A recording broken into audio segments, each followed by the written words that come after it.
What if your blood knew more about you than your mind ever could? Have you ever wondered whether those quiet letters, A, B, or O, carry more than just medical meaning? What if they spoke in the language of your soul, whispering something, psychological, maybe even spiritual? Carl Jung believed that the unconscious speaks in symbols, not always loud, but always truthful, often hiding in the simplest places. So what if your blood type was one of those symbols, a subtle, ancient clue to your inner architecture, to your archetype? This isn't science, it's something older, deeper, a bridge between biology and myth, between spirit and self. And on this journey, we invite you to subscribe to Deep Psyche, a space where we look inward together and rediscover what was always there, quietly waiting. To begin, we must ask a very old question. Why blood? Why does it hold such mythic power across cultures, centuries, and dreams? Because blood is more than biology. It's narrative. It is origin. It is inheritance. It's the red thread of instinct and memory flowing beneath your choices and reactions. Jung, who spent his life mapping the unseen, would have seen blood as a symbol of psychic energy, always moving, always speaking. Its flow mirrors the unconscious. Its vitality reflects our inner fire. But here's where it gets even more curious. In Japan, long before Jungian ideas reached the East, there existed a quiet belief that blood type wasn't just about health, but temperament, personality, purpose. It was called the ketsueki-gata theory, and while modern psychology often dismisses it as myth, something shifts when we look at it through Jung's lens. Because suddenly, what looks like cultural folklore becomes something else entirely. A symbolic map, a convergence of two worlds, the East's intuition and the West's analytical soul. And that's where we begin to see something stunning. The archetypes of Jung and the temperaments of blood type mirror each other like reflections in still water. Different languages, same essence. This isn't about proof. It's about pattern, about resonance, about seeing yourself in a new mirror and remembering something you forgot you knew. So let's look, not for answers, but for symbols. Let's begin with type A, the quiet architects of order. People with A blood often carry a natural urge towards structure, refinement, and discipline. In Jungian terms, they echo the sage or the perfectionist, souls who seek peace through control, meaning through form. They build things, homes, systems, relationships, with thought and care. Their world is often quiet but deep. Order brings them calm. Precision brings them clarity. But like all light, this one casts a shadow. Too much control can become rigidity. Too much order, anxiety.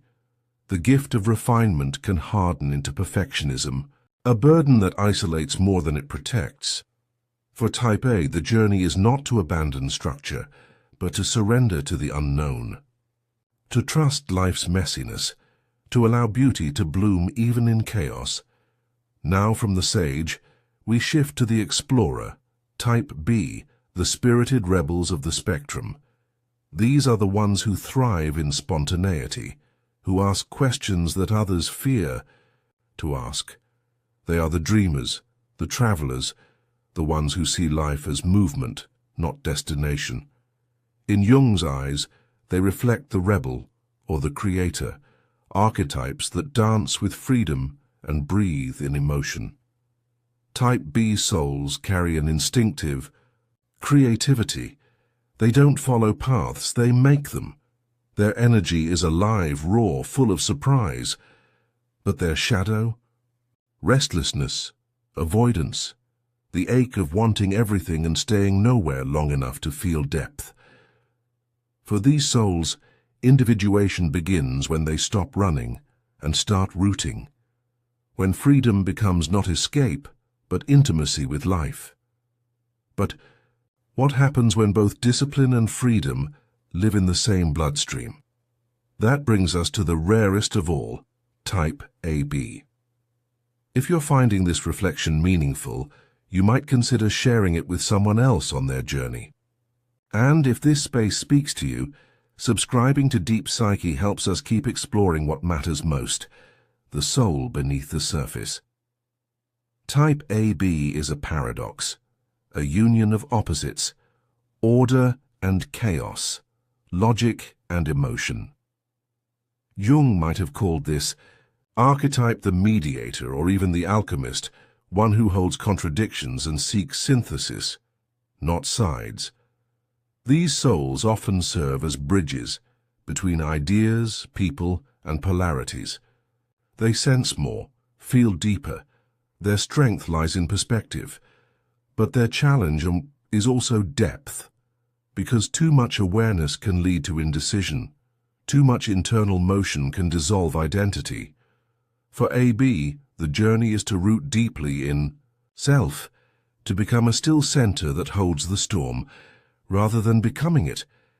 And finally, we arrive at type O, the oldest, the origin, the fire. Type O carries something ancient, instinctive, primal. Jung might see them as the warrior or the hero. These are the ones who act, protect, build, who enter a room with presence and speak with clear intention. Their psyche moves outward, direct, assertive, purposeful. But with that strength comes danger, when action becomes aggression, when clarity becomes dominance. For type O, the sacred path is in tempering power with tenderness, in discovering that true strength is quiet, that the fiercest warrior is also the most open heart. And now we return to the question we began with. What does your blood really know? Perhaps not facts, but stories, patterns, tendencies that whisper who you are when you're too tired to pretend. Your blood doesn't decide your destiny, but it may hint at your path, not a definition, but a compass. Jung believed that our purpose is not to become perfect, but whole. And sometimes what makes us whole is hidden not in the stars or the books, but in what flows silently through us every day. So, what does your blood say about you? Feel free to share in the comments. What's your type, and do these archetypes resonate with your experience? And if you're drawn to these deeper explorations, subscribe to Deep Psyche, where we honor the unconscious, the symbolic, and the sacred journey home to self. Until next time, remember, your blood doesn't just carry oxygen, it carries memory, meaning, mystery. It's a river, and you are its shore.